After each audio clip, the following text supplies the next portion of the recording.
மருதாணினா யாருக்கு தாங்க பிடிக்காது? அதுவும் நாளைக்கு பக்ரீத் வேற. அதனால மொத நாள் இன்னைக்கே வந்து வச்சு முடிச்சாச்சு.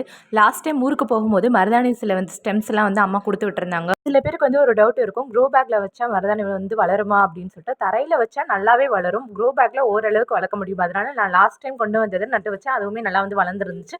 வளர வளர அதுக்கு இடம் பத்தாம இருக்கனால கொஞ்சம் சாஞ்சுக்கிட்டே போற மாரி இருந்தனால, அதோட கிரிப்புக்காக ஒரு குச்சிய வந்து வச்சு கட்டி விட்டுட்டேன். இந்த க்ரோ பேக் பக்கத்துல தான் நான் இப்ப வச்சு கொண்டு வந்த ஸ்டெம்ஸையுமே வந்து நான் வைக்க போறேன்.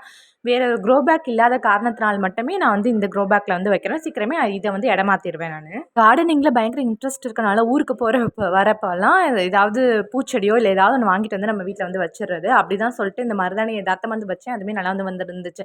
ஏன்னா ரெண்டல் ஹவுஸ்ல இருக்கனால இந்த பக்கத்து ஏரியாலலாம் எங்கேயுமே இப்ப வந்து மருதாணி வந்து பார்க்க முடியல. மருதாணி வைக்கணும்னு ஆசையா இருந்தாலுமே நெனச்ச நேரத்துக்கு கிடைக்க மாட்டேங்குது. ஸோ நம்ம கிடைக்கிற இடத்துல வச்சுக்கலாமே அப்படின்னு சொல்லிட்டு தான் இந்த க்ரோ பேக் பக்கத்துலயே வந்து வச்சாச்சு.